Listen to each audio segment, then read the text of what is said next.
Candiace went on to page 6 and she basically said, when it comes to this platform, my goal was to use this platform to get to where I am. And she says it's working, which it is. If you look at where Candiace was and you watch her now, you know, it's like a complete 180. She has had exponential growth. And I believe that growth being exponential is due to the Real Housewives of Potomac. Not saying that she wouldn't have got to where she is today without the Housewives, but they sped it up because of the fanfare, because of the visibility, because of the power of the franchise, right? She says that it's working. For as long as I am having fun, she says, on Housewives, which was very much so tested in season 7, I will be here.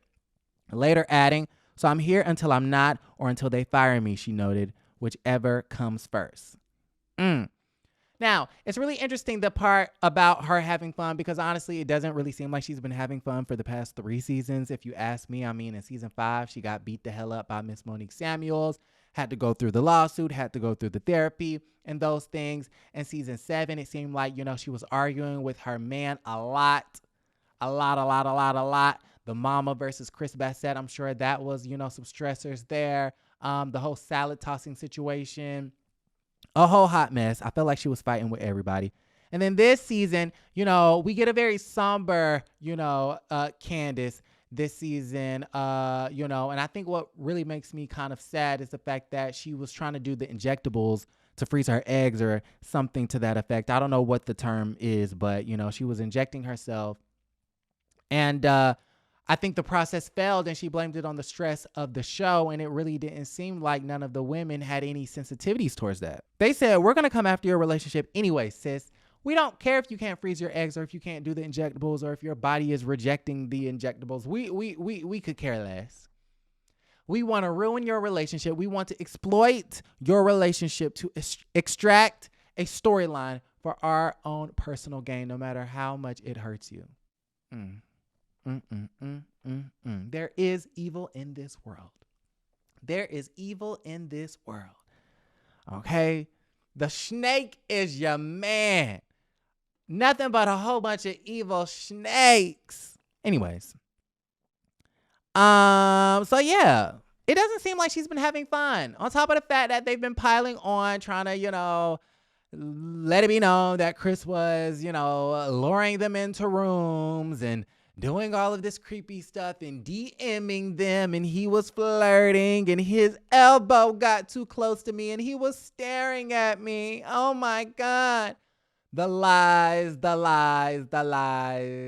and more lies. Okay, stop lying. Y'all are lying like crazy.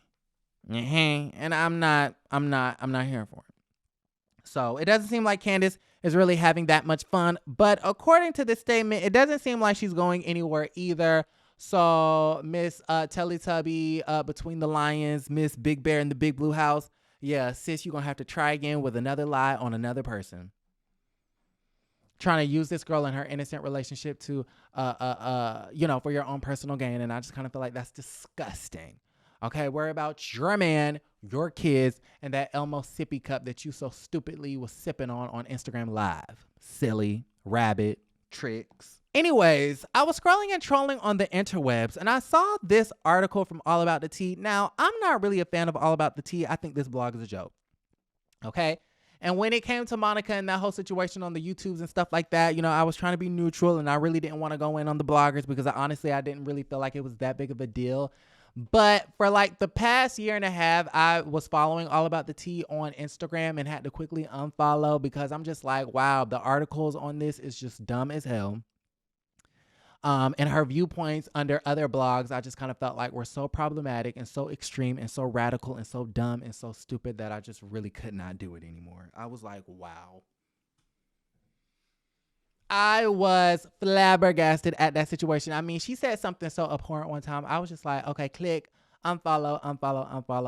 I cannot do this. I don't like this. But even though it be silly with these articles sometimes, you know, I have to read this one, okay? And apparently they got this information from Media Takeout, right?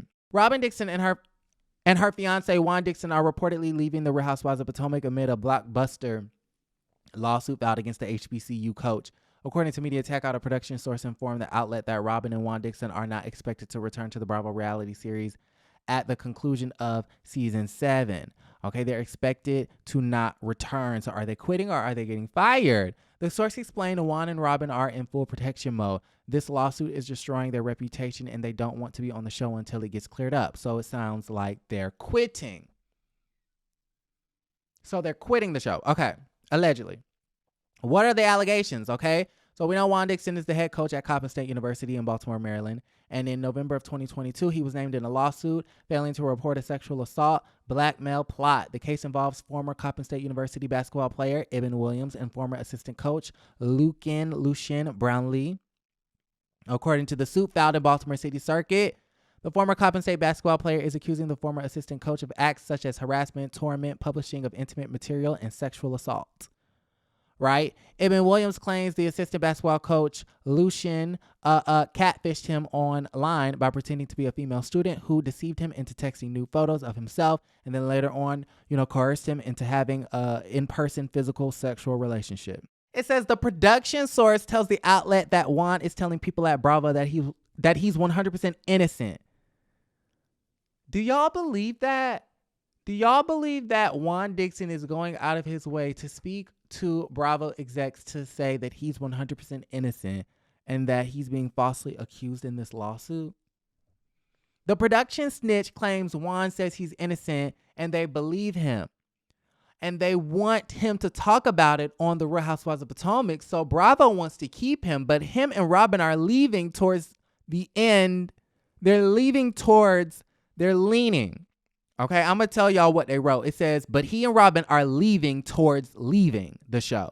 And it should be, he and Robyn are leaning towards leaving the show until they get it all sorted out. So they're claiming that Robyn and Juan Dixon are quitting the Real Housewives of Potomac. Now, do I believe this? No. I don't, because let's say that his job security at Coppin State University is compromised because of the lawsuit, because of this situation. They're going to need money.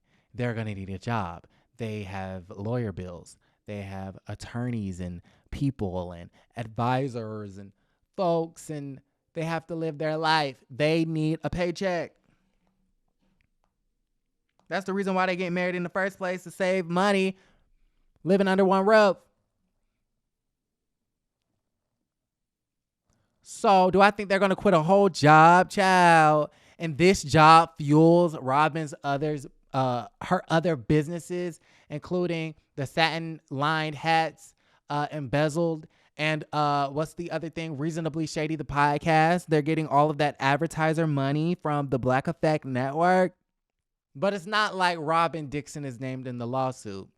Okay, not excusing Juan's alleged actions, but we had whole ass, what's his face? What's that man name? The one who's a predator and a prey. He looks like a predator. What's his name? Michael Darby. We had Michael Darby onto the show, like literally being a predator. And it's not alleged because there's video footages of you touching ass. You nasty old man. You nasty creep. You nasty, nasty, nasty. How Raven say, you nasty. Okay. And Bravo allowed him to be on the platform. So I don't know. Maybe they just don't want to be embarrassed. Maybe they don't want to go through, if this is true, maybe they don't want to go through what Ashley went through with the public shaming and the public fodder of people thinking that your husband was aiding a sexual assault, catfish situation, especially when it comes to a young student that you failed to protect. So y'all let me know how y'all feel about the entire situation. Like the video, subscribe to the channel, and don't forget to create a great day. Bye.